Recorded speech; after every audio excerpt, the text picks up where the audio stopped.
Hi everybody, my name is Renee Mandy. I decided to do my research project on the topic of trait theory, and the title of my project is called Understanding Human Personalities. The uniqueness that trait theory has from other theories can ultimately be broken down into four main parts. Trait theorists are not as concerned with attempting to come to a better understanding of the development of the personality as other theories. The second reason is while other theorists are concerned with being able to predict one's behavior in a particular situation, trait theorists are not. The third reason is the main interest of trait theorists is focusing on comparing people based on a variety of different degrees and aspects. The fourth reason is trait theory also differs from other theories in that it does not inherently deliver a basis of personality change. Just kind of introducing to you to understanding trait and trait theory. A distinguishing characteristic or quality is referred to as a trait. A trait is a consistent way in which an individual tends to feel, think, and behave across a variety of different situations.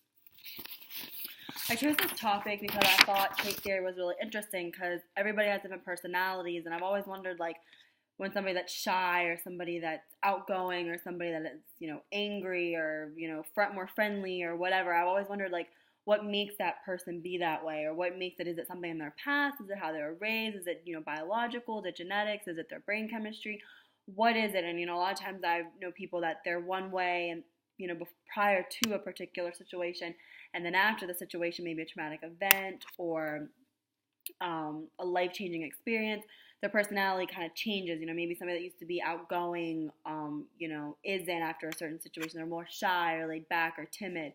And so I chose trait theory because I wanted to research more about people's personalities and measuring people's personalities and basically every aspect of people's personalities. So throughout my paper, I talk about different theorists and their different measurements that they did and different developments they had that contributed to trait theory and the involvement that we now know of today as trait theory. And then I also looked at three separate aspects about personalities and traits and characteristics, that of a serial killer. The second one was leadership, and then the third one was traumatic experiences, and kind of analyzing commonalities of personalities and traits and maybe a commonality of exposures that people in each of those subgroups had in common. So my research question was, can an individual's traits and characteristics be affected by past exposures, affecting the way they respond or communicate in certain situations? The first theorist I'm going to talk about is Gordon Allport. That's how his name is spelled so you can see. Gordon Allport introduced the concept of cardinal traits and central traits to trait theory. Allport was one of the first psychologists to study personality. Central traits is described as a small set of specific traits that tend to predominate in an individual's personality. Cardinal traits is defined as when one of the central traits becomes an apparent dominant force. Both the central and cardinal traits are environmentally influenced. The second theorist that I'm going to discuss is Henry Murray. He is actually the individual that developed the thematic apperception test. It's a TAT test. The TAT test was developed in the 1930s, and this test was designed to determine personality themes and additionally unconscious motivation as well. Murray's research focused on what is referred to as psychogenic needs, which are determined as the basic needs of a personality. Murray narrowed down these needs to 27 needs, which mostly were known at the unconscious level.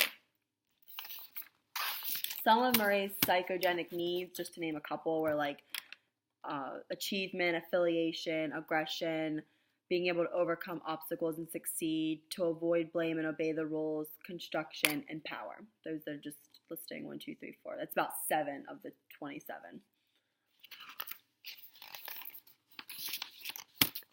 However, in Murray's research, he focused primarily on 3 of these psychogenic needs. The 3 that he spent most of his research focusing on was achievement, affiliation, and power. Achievement is defined as individuals who tend to have a strong desire or need for achievement. They express a strong concern when it comes to meeting standards and accomplishing goals or tasks. And oftentimes their satisfaction is not from outside praise and reward, it's from their own personal internal motivation. Affiliation is the second psychogenic need that Murray spent a large portion of his research focusing on.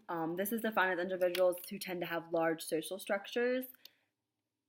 These tend to be very outgoing individuals. They're often involved in lots of clubs, activities, community involvement as well. People kind of refer to them as the social butterfly. They like to always be active, be in the know, always, have lots of friends, very, open and outgoing individuals. Those would be like your individuals like in like a school setting, they're always at sporting events, involved in lots of school clubs, always up to date with their friends, hanging out, individuals such as that. The last psychogenic need, which Murray spent a lot of time researching, was power. This is described as individuals who have a strong drive to be in control or hold a position where they have authority or they're able to impact or have control over a group of people. So some careers that kind of would define individuals that are like this would be positions such as like a supervisor or a teacher or a manager, somebody in that aspect. Those are some of the main focuses in Murray's research. The next series we're going to discuss is Raymond B.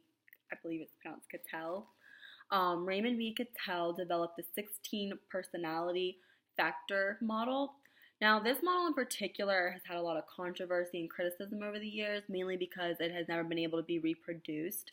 However, Cattell strived hard to formulate a taxonomy of traits, to formulate a taxonomy or traits through a means of lexical approach. Although his theory never was reproduced, his factor analysis has added a lot of value to the study of psychology as a whole.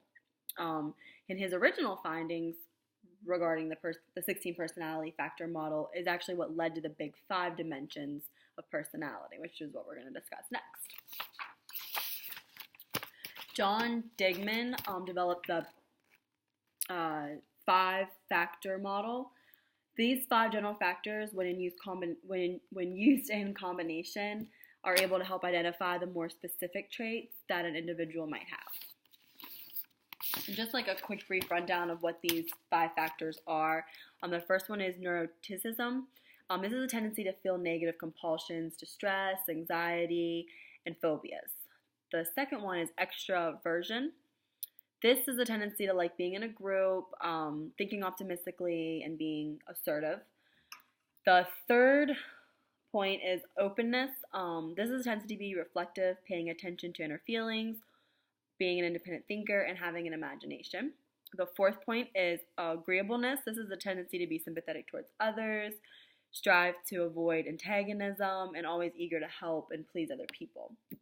Conscientiousness is the last and fifth and final one. And this is a tendency to be very well organized, strive to complete tasks, self-discipline, and resist impulses. This is the one that kind of describes me myself.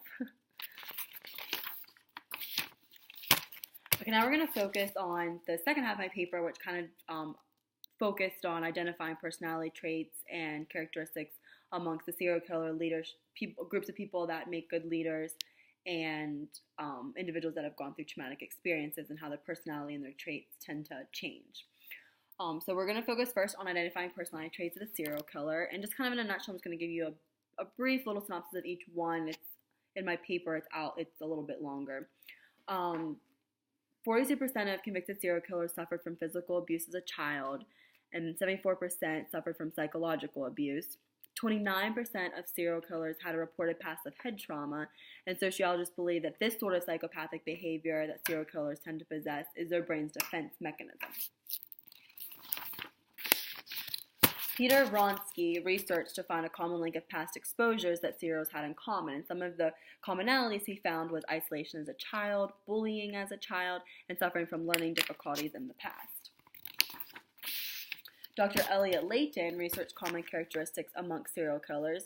He found that the first 12 months of one's life is actually very critical to proper development of emotions, and a lot of times if you don't have a proper development of emotions, this can lead to complications in the way your personality but personality disorders and how your personalities are expressed later on in your adulthood. Personality disorders are more likely to occur in one's life if adequate attention and affection was not received as an infant. Identifying personality traits as a leader. McCall and Lombardo, they identified 4 primary traits by which leaders could succeed or derail. Their 4 primary traits that they identified was emotional stability and exposure, admitting error, good interpersonal skills, and intellectual breadth.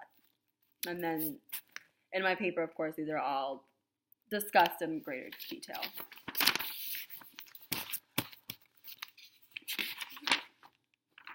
And then last but not least, we had the personality traits of life after a traumatic experience. A traumatic experience or event is defined as an experience that causes physical, emotional, psychological distress or harm. It is often an event that is viewed as an experience as a threat to a person's safety. So like maybe the death of a loved one, witnessing a murder, being the victim of a crime, a natural disaster such as a hurricane, surviving like a hurricane or a tsunami, something that causes an enormous amount of stress. Some personality traits or personality disorders are brought on following a traumatic experience. For instance, an individual who may have once been patient or easygoing after a traumatic experience oftentimes are more tense, more irritable, less impatient. Their personality kind of shifts a little bit. Sometimes it goes back, sometimes it doesn't. It just depends on the situation. And a good example of this would be like a soldier who was actively involved in war and they've witnessed mass explosions, brutal killings for a prolonged period of time. Oftentimes when they come back, they may not suffer from a personality disorder or a certain kind of mental disorder, but their personalities and their just reaction to things they'll adjust, they can change slightly, or some situations a lot. And that actually concludes my project. I think I'm a little bit over on time, but I had a lot of information. I didn't want to skip anything. Hope you all enjoyed my video, and good luck on yours. Thank you.